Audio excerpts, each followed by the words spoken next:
শহীদি কাফেলা বাংলাদেশ জামাতে ইসলামীর সংগ্রামী আমির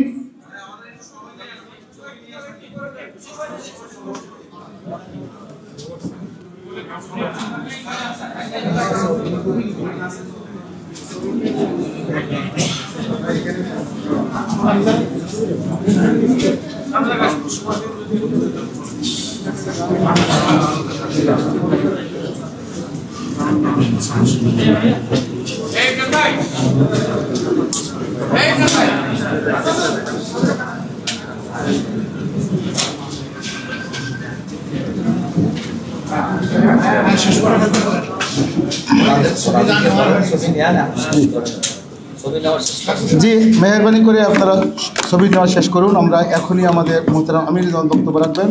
এখন বক্তব্য রাখছেন শহীদি কাফেলা বাংলাদেশ জামাত ইসলামের সংগ্রামী আমির মোহতারাম ডক্টর শফিকুর রহমান। ডক্টর শফিকুর রহমান ফালিয়াতাফাদ্দাল মাশকুরা।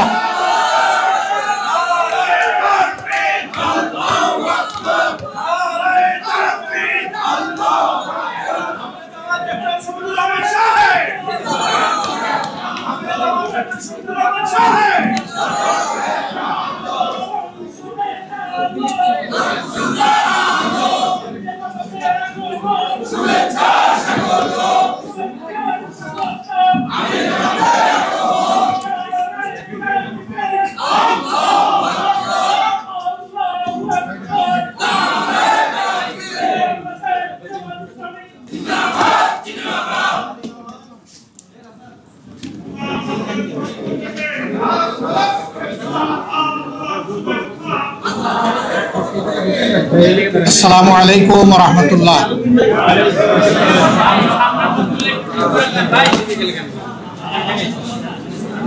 আলহামদুলিল্লাহি রাব্বিল আলামিন ওয়াসসালাতু ওয়াসসালামু আলা রাসূলিহিল কারীম ওয়া আলা আলিহি ওয়া সাহবিহি ওয়া আহলি বাইতি আজমাইন।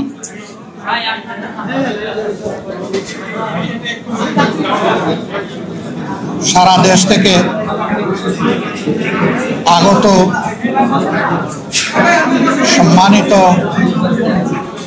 নেতৃস্থানীয় উলামায়ে কেরাম, মাশায়েখে ইজাম,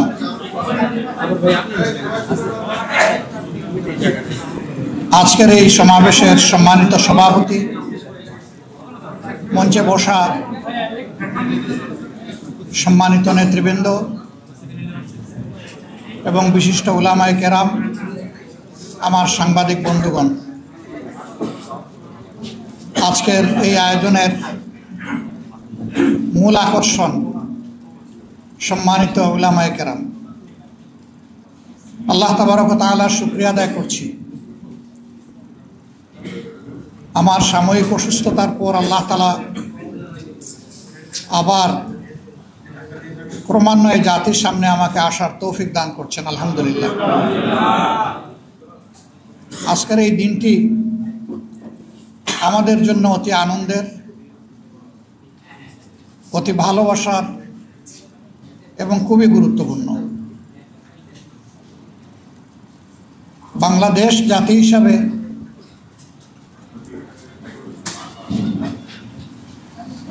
এখানে মিলেমিশে আমরা মুসলমান, হিন্দু, বৌদ্ধ, খ্রিস্টান দশকের পর দশক ধরে বসবাস করে আসছি। দুনিয়ায় সাম্প্রদায়িক সম্প্রীতির যে কয়টি দেশ আছে উল্লেখ করার মতো, বাংলাদেশ এই জায়গাটায় বিশেষ স্থান দখল করে আছে।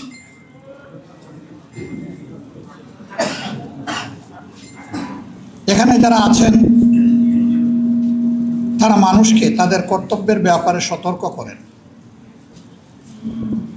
মানুষকে সত্য সুন্দর একটি সমাজ গঠনের জন্য উদ্বুদ্ধ করেন, মানুষকে পরস্পরের কল্যাণকামী হওয়ার জন্য তারা উপদেশ দেন। তারা রাসূল করিম সাল্লাল্লাহু আলাইহি ওয়াসাল্লাম মানব জাতির প্রতি যে ঐতিহাসিক দায়িত্ব পালন করেছেন, দ্বীনের আহ্বানকারী হিসাবে, দাঈল আল্লাহ হিসাবে, এই দায়িত্বটা তারা পালন করেন। আজকে খুবই ভালো হতো সারা বাংলাদেশের ময়দান, এমনকি দেশের গণ্ডি অতিক্রম করে অনেকেই বিশ্বে দাঈলাল্লাহ হিসেবে যারা কাজ করেন, তাদের অভিজ্ঞতা এবং অবজারভেশন যদি নিজ কানে শুনতে পারতাম অনেক ভালো লাগত। কিন্তু সময়ের সংক্ষিপ্ততার কারণে এই পর্বটা আমাদের হয়ে ওঠেনি। সম্মানিত উলামায়ে কেরাম,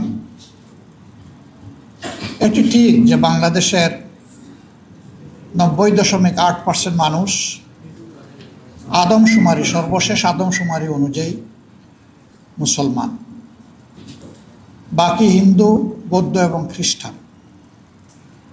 কিন্তু আমরা এখানে ধর্মের ভিত্তিতে জাতিকে বিভাজিত করার পক্ষে নয়। আমরা একটা ঐক্যবদ্ধ জাতি দেখতে চাই। এদেশে আমরা যেমন নিজেরা আল্লাহ তাআলার দরবারে দরখাস্ত করে পয়দা হওয়ার জন্য কোনো উদ্যোগ নেইনি, ঠিক অন্যরাও আল্লাহর ইচ্ছায় এখানে পয়দা হয়েছে। মানুষের সামনে বিভিন্ন ধর্ম মত আছে। আল্লাহ তাআলা বিবেকের শানিত শক্তি দান করেছেন। মানুষ তার বিবেচনা এবং বিবেকের জায়গা থেকে সে ধর্মকে গ্রহণ করবে। এ জায়গায় আমাদের দায়িত্বটা কি? আমাদের দায়িত্ব হচ্ছে আল্লাহ তাআলার দেওয়া শাশ্বত বিধান, সকল নবীদের শেষ নবী, পূর্ণাঙ্গ বিধান এবং খাতিমুন নবিয়্যিন, এর মাধ্যমে দুনিয়াবাসীর জন্য যে আলোকিত বিধান বা সংবিধান পাওয়া গিয়েছে আল কোরআন, এবং এই আল কোরআনকে বাস্তবায়ন করতে গিয়ে নবী করিম সাল্লাল্লাহু আলাইহি ওয়াসাল্লাম তার ফিকির, তার দাওয়া এবং তার কর্ম, এই সবগুলার অনুসরণ করা এবং মানুষকে এগুলার অনুসরণের আহ্বান জানানো। কেন? মানুষ সমাজবদ্ধ জীব। মানুষ একা একই বাঁচতে পারে না, বাঁচা অসম্ভব। এই সমাজে চলতে গেলে পরস্পরের সহযোগিতা লাগবেই। প্রাত্যহিক জীবনে এটা একটি অনিবার্য, অপরিহার্য প্রয়োজন। এটাকে উপেক্ষা করার শক্তি আমাদের কারণে। এবং সেই ক্ষেত্রে আমি যখন নাগরিক সেবা নেব, সেই নাগরিক সেবা যারা দিবেন তাদের বিভিন্ন ধর্ম, বর্ণ, গোত্রের পরিচয় থাকতে পারে, কিন্তু সেবার জায়গাটায় তিনি একজন সেবক, আর গ্রহীতার জায়গায় আমি একজন গ্রহীতা। বাজারে আমরা সওদা করতে গিয়ে প্রথমেই জিজ্ঞেস করি না যে আপনার নাম কি, আপনার ধর্ম কি। প্রথমেই দেখার চেষ্টা করি আমি যে সওদাটা কিনতে এসেছি মানসম্মত সেই সওদা এই দোকানে আছে কিনা। যদি থাকে এবং তার দামটাও যদি আমার কাছে গ্রহণযোগ্য হয়, যথাযথ মনে হয়, তাহলে আমি এটা দেখেই কিন্তু আমি আমার সওদা কিনব। বিশেষ করে আমরা যারা সাধারণ শিক্ষায় শিক্ষিত, আমরা যখন প্রাইমারি স্কুল থেকে মেডিকেল কলেজ ও বিশ্ববিদ্যালয় পর্যন্ত যারা লেখাপড়া করেছি বা করেছেন, তারা তো একই বেঞ্চে বসে বিভিন্ন ধর্মে বর্ণের মানুষেরা, আমাদের সহপাঠীরা একই শিক্ষকের শিক্ষা আমরা গ্রহণ করেছি। সেই ক্ষেত্রে কেউ কাউকে তাড়িয়ে দেয়নি যে তুমি অমুক, এখানে বসার অধিকার তোমার নাই, তুমি মাইনরিটি, তুমি কেন এখানে। এটা কেউ বলেনি। এটা বলা হচ্ছে হীনমন্যতা। এটা তার অধিকার, সে এটা পাবে। আমার যেমন অধিকার তারও তেমন অধিকার। এই ধরনের একটা কেয়ারিং সোসাইটি বা একটা দরদি সমাজ, এই সমাজটাই রাসূল করিম সাল্লাল্লাহু আলাইহি ওয়াসাল্লামের নেতৃত্বে মদিনায় কায়েম হয়েছিল। মদিনার ইহুদিদের ব্যাপারে শাস্তিমূলক কিছু পদক্ষেপ নেওয়া হয়েছিল। এটি এ কারণে নয় যে তারা একটা নির্দিষ্ট ধর্মের অনুসারী এবং তারা ইসলাম কবুল করেন, এটার জন্য নয়, বরঞ্চ এটা ভিন্ন কারণে। এই কারণ যে দেশে যার দ্বারাই ঘটবে, সে কোন ধর্মের এটা কেউ দেখবে না, তার উপর অনিবার্যভাবে শাস্তি নেমে আসবে, সমাজকে সঠিক জায়গায় রাখার জন্য। সে কাজটাই ওখানে হয়েছিল। অন্যথায় সেই নববী সমাজ থেকে সকলেই ইনসাফ পেয়েছে, তার অধিকার পেয়েছে, কাজের সুযোগ পেয়েছে, সব কিছুই পেয়েছে। ইসলামের এই অনিবার্যতা এবং প্রয়োজন শেষ হয়ে যায়নি এবং এটা শেষ হবে না। যতদিন কিয়ামত না হবে, যেহেতু এটা আল্লাহ তাআলার পক্ষ থেকে সর্বশেষ বিধান, মহান স্রষ্টা যিনি শুধু মানুষ জাতিকে পয়দা করেননি, দৃশ্য অদৃশ্য আমাদের সামনে যত সৃষ্টি আছে এই সব কিছুর স্রষ্টা হচ্ছেন তিনি সব কিছুর খালেক, বাকি সব মাখলুক। এই বিধানটা তার পক্ষ থেকে এসেছে। তিনি যেহেতু সমস্ত সৃষ্টিকে সৃষ্টি করেছেন, সেই কারণে তার সৃষ্টিকে তার চাইতে বেশি ভালোবাসতে পারে এই দাবি কেউ করতে পারবে না। আর কোরআন আমি যতটুকু বুঝেছি এটা শুধু মুসলমানদের জন্য তো নয়, মানব জাতির জন্য নির্বিশেষে, এবং আমি দেখি যে না, এটা সৃষ্টির জন্য, অপরাপর সৃষ্টির জন্য। কারণ কোরআনের মূলনীতির মধ্যে বলে দেওয়া হয়েছে কোন সৃষ্টির সাথে কি আচরণ করতে হবে। কোরআনের এই বয়ানে দুইটা হকের কথা এসেছে। হকুল্লাহ, আল্লাহ তাআলা যিনি আমাদের স্রষ্টা, তার কি অধিকার তার সৃষ্টির উপরে। আরেকটা হচ্ছে হকুল ইবাদ। এখানে বলা হয়নি হকুল ইনসান, হকুল ইবাদ। সমস্ত সৃষ্টি ইচ্ছায় হোক অনিচ্ছায় হোক আল্লাহ তাআলার ইবাদত করে, গোলামি করে, তার সেট করা নিয়ম মেনে চলে। এই দুনিয়ার ইতিহাস হাজারো বছরের, কিন্তু কোথাও কেউ দাবি করে না যে আগে সূর্য উঠত পূর্ব দিকে, এখন উঠে উত্তর দিকে, এটা কেউ দাবি করে না। সূর্য তার অবস্থান পরিবর্তন করতে পারবে না, কারণ এটি আল্লাহ তাআলা তাকে সেট করে দিয়েছেন যে যতদিন দুনিয়া থাকবে ততদিন তাকে ওই দিকেই উঠতে হবে এবং ওই দিকে পড়তে হবে। তবে শেষ দিনটায় তার উত্থানটা হবে ভিন্ন দিক থেকে, উল্টা দিক থেকে। সেটা ওই দিন শেষ হওয়ার দিন, সেই দিন হবে ভয়াবহ দিন। আল্লাহ তাআলা সেই ভয়াবহ দিনকে উপলব্ধি করে মানব জাতিকে সঠিক পথে চলার তৌফিক দান করুন। এরকম সব কয়টি সৃষ্টি আল্লাহর সিদ্ধান্ত মানতে গোলামি করতে বাধ্য। এমনকি মানবের দৈহিক সত্তা, সে ইচ্ছা করুক অথবা না করুক, আল্লাহর গোলামিতে লিপ্ত আছে। যারা আল্লাহর উপর ঈমান আনেন না বলেই বলেন, তারাও লিপ্ত। কিভাবে? আমাদের এই মুখমণ্ডলটাই যদি আমরা সামনে আনি, কপালের নিচে দুটো চোখ আছে, চোখের কাজ হচ্ছে দেখা, দর্শন। নাক আছে, তার কাজ হলো ঘ্রাণ নেওয়া, শ্বাস নেওয়া, ফেলা। মুখ আছে, তাই দিয়ে কথা বলা, খাওয়া দাওয়া করা, পান করা। আল্লাহ তাআলা যে কাজের জন্য যে অর্গানকে সেট করেছেন, কানের কাজ হচ্ছে সে শুনবে। চোখ বলতে পারবে না যে বহুদিন ধরে দেখে আসলাম, কান ভাই তুমি এখন একটু দায়িত্ব নাও, একটু দেখার দায়িত্বটা তুমি পালন করো। এটা কি হবে? ইম্পসিবল। আল্লাহ যে কাজের জন্য যে অঙ্গকে তৈরি করেছেন, সেই অঙ্গ সেই কাজই করে চলছে। এটি আল্লাহর গুলামি, ওই অঙ্গের। কিন্তু মানব সত্তার রুহানি গুলামি, তার আত্মার গুলামি, তার চিন্তার গুলামি, তার সিদ্ধান্তের গুলামিটাই আল্লাহ তাআলা প্রকৃতভাবে চান। যারা গোলামি মানে হচ্ছে আনুগত্য স্বীকার করা, যারা আল্লাহ তাআলার পরিপূর্ণ আনুগত্য স্বীকার করে, আল্লাহ তাআলার পক্ষ থেকে তাদের জন্য আমান, নিরাপত্তা দেওয়া হয়, তারা শান্তি পায়, তারা সম্মানের সাথে থাকে, তারা দুনিয়ার কোনো আল্লাহ ছাড়া অন্য কারো কাছে মাথা কখনো নত করে না। তাদের সম্মানের মাথা এক জায়গায় নত হয়, সেটি আল্লাহ রাব্বুল আলামিন।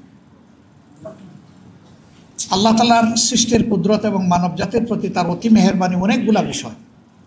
এর মাঝে একটা বিষয় যদি শুধু আমরা চিন্তা করি, আমাদের সামনে দৃশ্যমান যত প্রাণী জগৎ আছে, উদ্ভিদ জগৎ আছে, তাদের দিকে যদি তাকাই, আমরা দেখব যে সবাই মাথা নোয়ানো অবস্থায় আছে। কেউ রুকুর হালতে, কেউ সিজদার হালতে, কেউ বুকের উপর ভর দিয়ে চলে, আবার কেউ কোমর বাঁকিয়ে রুকুর হালতে চলে। এমনকি গাছপালা, তার মাথাও দেখবেন, ডালগুলোও দেখবেন নিচের দিকে ঝুঁকে যায়। একমাত্র সৃষ্টি পা থেকে মাথা স্ট্রেট লাইন আপওয়ার্ড, মাথা সোজা করে আছে, শুইলেও সোজা থাকে বডির সাথে। আল্লাহ তাআলা এইভাবে সকল সৃষ্টির কাছে সে যাতে উন্নতম মশির থাকতে পারে সেরকম করেই পয়দা করেছেন, কিন্তু শর্ত একটা দিয়েছেন যে ওই মাতা শুধু আমার কাছে নোয়াইতে হবে, আল্লাহ তালার কাছে নোয়াইতে হবে। এই মাতা নোয়ানোর মানে হচ্ছে আল্লাহ তালার দরবারে বিনয়ী হওয়া, তার আনুগত্য প্রাণ ভরে মেনে নেওয়া। আল্লাহ তালা বিনয়কে বড় পছন্দ করেন। এটি শুধু আল্লাহ তালার গুলামের ক্ষেত্রে নয়, মানুষের সাথে আচরণের ক্ষেত্রেও বিনয় হচ্ছে প্রকৃত মুমিনের আত্মার ভূষণ। যে মানুষ যত বিনয়ী হয়, আল্লাহ তালা মানুষের মনে তার প্রতি তত বেশি ভালোবাসা পয়দা করে দেন। কিন্তু যে মানুষ বিনয়ী হতে পারে না, সে মানুষের সামনে এসে অন্যরা যতই তাকে সম্মান প্রদর্শন করুক, আড়ালে আবদালে তাকে সম্মান করে না, বলে যে এই লোকটা অহংকারী, দাম্ভিক, উদ্যত। বিনয়ী মানুষের ক্ষেত্রে মানুষ এই ধারণা নেয় না। মানুষ বলে ইনি মাটির মানুষ। মাটির মানুষ মানে কি? মাটির মানুষ মানে হচ্ছে যে এই যে মাটির উপর দিয়ে হাজার হাজার বৎসর ধরে সমস্ত প্রাণী চলে, যন্ত্রযান চলে, পানি গড়িয়ে যায়, সাপ বিচ্ছুও চলে, মাটি কোনোদিন বিদ্রোহ করে না, সব কিছুর বার নীরবে বহন করে চলছে। বিনয়ী মানুষটাও তার সমাজকে ধারণ করে সমাজের দুঃখ, কষ্ট, বঞ্চনা সে তার ঘাড়ে নেবে এবং সেইটা ফেলে দেবে না, বিদ্রোহ করবে না। সেইটা নিয়ে অন্যকে রিলিফ দেওয়ার, শান্তি দেওয়ার চেষ্টা করবে। সম্মানিত বন্ধুগণ, আল্লাহ তাআলার পক্ষ থেকে মানুষকে সেই বিনয়টাই অবলম্বন করতে বলা হয়েছে। ইবাদুর রহমানিল্লাযীনা ইয়ামশুনা আলাল আরদি হাওনা ওয়া ইযা খাতাবাহুমুল জাহিলুনা ক্বালু সালামা। রহমানের অনুগত বান্দারা জমিনে যখন চলাফেরা করবে তখন তারা বিনয়ের সাথেই চলাফেরা করবে। তবে জীবন চলার পথে বিভিন্ন জায়গায় বিভিন্ন চ্যালেঞ্জ আসবে। কিছু মানুষ তার বিনয়ের পথটাকে রুদ্ধ করে দিতে চাইবে, তার সরল এবং সত্য পথের উপর চলাকে বন্ধ করে দিতে চাইবে, তাকে বিভিন্ন প্রশ্নমানে জর্জরিত করবে, কুতর্কে জড়াবে, তার উপর মিথ্যা অপবাদ আরোপ করবে। এরকম যদি কোথাও কারো সাথে মোলাকাত হয়ে যায়, প্রথমে বিনয়ের সাথে সহজ সরলভাবে তার সাথে আলাপ হবে। যদি মনে হয় যে সে তো হার মানার লোক না, সে যে কোনো মূল্যে সত্য মিথ্যা হোক সে জিততে আসছে, এই ক্ষেত্রে আল্লাহ তাআলা সমাধান দিয়ে, ঔষধ দিয়ে বলছেন, এখানে ঔষধ হলো সালামা, ওর শান্তি কামনা করে এখান থেকে চলে যাওয়া, আল্লাহর দেওয়া মূল্যবান সময়কে নষ্ট না করা। ওলামা হজরত, আপনারা চলতে গিয়ে দেখবেন চলাফেরায় যে দিনের ব্যাপারে অনেকেই সেই রকম চ্যালেঞ্জ ছুড়ে দেবে। এই ক্ষেত্রে আল্লাহ তাআলা বলেন নাই যে চ্যালেঞ্জের মোকাবিলায় তুমি আর একটা শক্ত পাল্টা চ্যালেঞ্জ ছুড়ে দাও। বলেছেন এই ক্ষেত্রে আপনি চলে যান, তার জন্য শান্তি এবং কল্যাণ কামনা করুন। হতে পারে আপনার দোয়া তার জন্য বরকতের কারণ হয়ে যাবে, আল্লাহর দরবারে কবুল হয়ে যাবে। সে সত্যকে উপলব্ধি করার জন্য তার দিলের জানালা খুলে যাবে এবং এরপরে হয়তো ওরকম তর্কে সে আপনার সাথে আর জড়াবেই না। আবার যদি তার ভাগ্যে সেরকম হিদায়া না থাকে, তাহলে আপনি দিনের পর দিন তার সাথে সময় দিতে পারেন, কিন্তু আপনি জোর করে তাকে হেদায়েত দেওয়ার মালিক আপনি নন। হেদায়েতের এই চাবি আল্লাহ তাআলার হাতে। এই জায়গায় অসহিষ্ণু হওয়ার আমাদের কোনো সুযোগ নেই। যখন কোনো জাতি সংকটে পড়ে, তখন সেই জাতিকে, ওই জাতির আলেম বা শিক্ষিত লোকদের দায়িত্ব হচ্ছে তারা পথ দেখাবেন, তারা হবেন জাতির রাহবার। বাংলাদেশ এবং জাতি স্বাধীনতার পরে এক এক করে 54টি বছর পার করেছে। প্রথম স্বাধীনতা যদি আমরা চিন্তা করি 47 সালের, তাহলে এটাকে যোগ করলে হয়ে যাবে 84 বা 85 বছরের কাছাকাছি। এরকম সময় অতিক্রম করার পরেও 84 বছর হবে। আমাদের সমাজে একটা মানবিক সমাজ, একটা দায়িত্বশীল সমাজ হিসাবে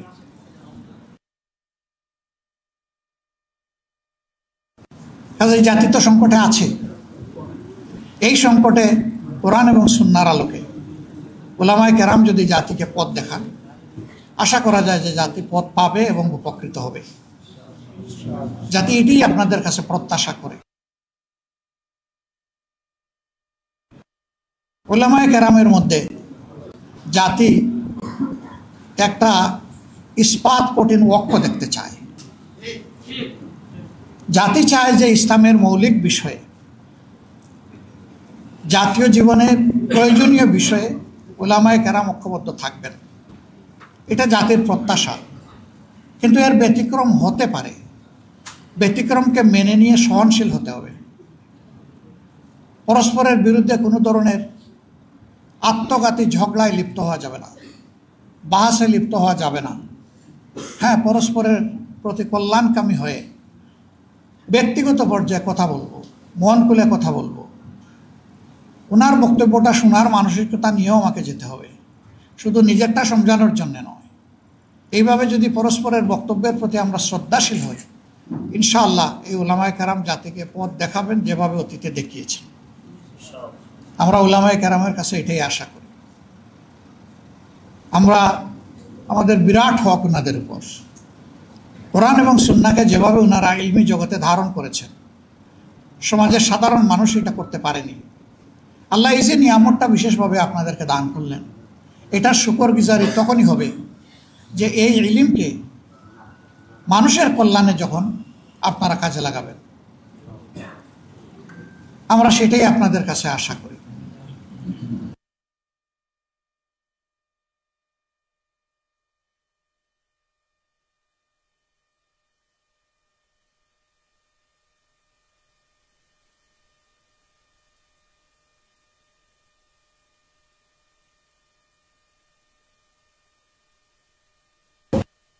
মেহরাবে দাঁড়িয়ে নামাজের ইমামতি করবেন, এটুকু আমার এবং আমাদের প্রত্যাশা নয়।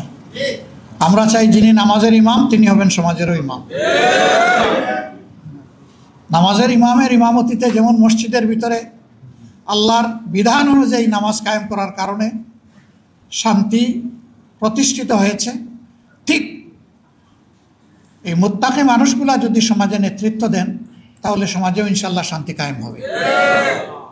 যে মানুষগুলা শুধুমাত্র আল্লাহকে ভয় করে চলবে, জীবনের প্রত্যেকটি ব্যাপারে অধীনস্থ এবং সহকর্মীদের ব্যাপারে ভীত সন্ত্রস্ত থাকবে।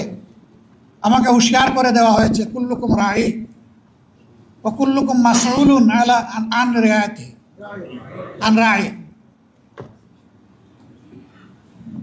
যে তোমরা সকলেই দায়িত্বশীল এবং তোমাদেরকে অবশ্যই আল্লাহ তাআলা কিয়ামতের দিন জিজ্ঞাসা করবেন তোমাদের অধীনস্থদের ব্যাপারে।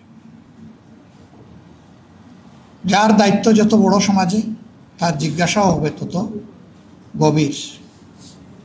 এই ভয় যখন একজন মানুষের অন্তরে থাকবে, একজন ওয়ার্ড মেম্বার থেকে শুরু করে পার্লামেন্ট মেম্বার পর্যন্ত, এই চরিত্রের মানুষ যদি দেশের নেতৃত্বে আসেন, তাহলে আলহামদুলিল্লাহ আমরা যে মানবিক সমাজ আশা করি সেই সমাজ প্রতিষ্ঠিত হওয়া সম্ভব।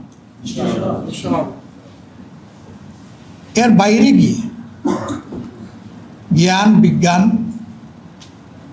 দুনিয়াবী যোগ্যতায় পারদর্শী দক্ষ লোকেরা সমাজ পরিচালনা করলে এবং তাদের অন্তরে সেই জবাবদিহির ভয় না থাকলে কি হয় তা তো আমরা দেখছি, নতুন করে তো দেখার কিছু নেই।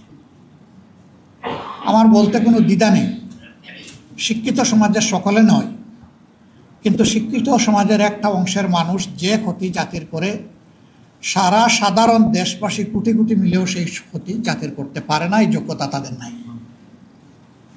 কলমের কুচায় একজন মানুষের জাতির কিসমত যেভাবে ধসে পড়ে, 1 কোটি মানুষ একত্রিত হয়েও সেই ক্ষতিটা করতে পারবে না। এই ক্ষেত্রেও উলামায়ে কেরামের বিশেষ দায়িত্ব রয়েছে জাতিকে জাগ্রত করা, সতর্ক করা। আপনারা সেই খেদমত আঞ্জাম দিবেন আমরা আপনাদের কাছে আশা করি। কোরআনের আলোকে কোরআনের গল্পই মানুষের জন্য যথেষ্ট। এখানে আহসানুল কাসাস আছে, সুন্দর সুন্দর জীবন ঘনিষ্ঠ গল্প আছে। এই গল্পগুলো মানব জাতির জন্য আল্লাহর পক্ষ থেকে নিয়ামত হিসাবে উপহার। যে এরকমই অতীতে মানুষগুলোর সাথে আল্লাহ তাআলা হয় তার রহমত বর্ষণ করে সাহায্য করেছেন, অথবা তাদের দুর্বৃত্তপনার কারণে আল্লাহ তাআলা তাদেরকে শায়েস্তা করেছেন। এটি যথেষ্ট, এর বাইরে আর কোনো গল্প আমাদের আনার প্রয়োজন নেই। এটি যথেষ্ট। সারা জিন্দেগি এই গল্পগুলো বললেও গল্পের যে হাকিকত এটা আমরা শেষ করতে পারবো না উপলব্ধি করে। এটা একটা কন্টিনিউয়াস প্রসেস। আল্লাহ তাআলা আমাদেরকে তৌফিক দান করুন। সাংবাদিক বন্ধুরা কষ্ট করে এসেছেন সকালবেলা, সাধারণত সারা রাত তারা কাজ করেন, আর সকাল 11:30 পর্যন্ত তারা বিশ্রাম নেন। আজকে তাদের বিশ্রামের সময়টা আমরা কেড়ে নিয়েছি। আমরা আপনাদেরকে বিশেষভাবে ধন্যবাদ জানাই এবং কৃতজ্ঞতা জানাই। এই জাতি গঠনে আপনাদের হাতিয়ারটা বড় শক্তিশালী হাতিয়ার। জাতির মানুষ গঠনের সিদ্ধান্ত গ্রহণে আপনাদের দিগদর্শন অতি প্রয়োজন। এই জন্য আপনাদেরকে বলা হয় জাতির বিবেক, অর্থাৎ নিজের প্রজ্ঞা দিয়ে জাতিকে চাবুক মেরে আপনারা বিবেক জাগিয়ে দেবেন। এটি আপনাদের কাছে আমরা প্রত্যাশা করি। মিডিয়াকে বলা হয় জাতির দর্পণ, সমাজের নিখুঁত চিত্র ভালো মন্দের, যার যেটা পাওনা, কালো অথবা সাদা, সেইটা আপনারা তুলে আনবেন, এটা আমাদের প্রত্যাশা। আল্লাহ রাব্বুল আলামিন সমাজের সকল শ্রেণী পেশাকে একত্রিত হয়ে একটি ঐক্যবদ্ধ জাতি হিসাবে সামনের দিকে শান্তি এবং কল্যাণের দিকে একটা মানবিক সমাজ বিনির্মাণে আমাদেরকে এগিয়ে যাওয়ার তৌফিক দান করুন। আসসালামু আলাইকুম ওয়া রাহমাতুল্লাহি ওয়া বারাকাতুহু।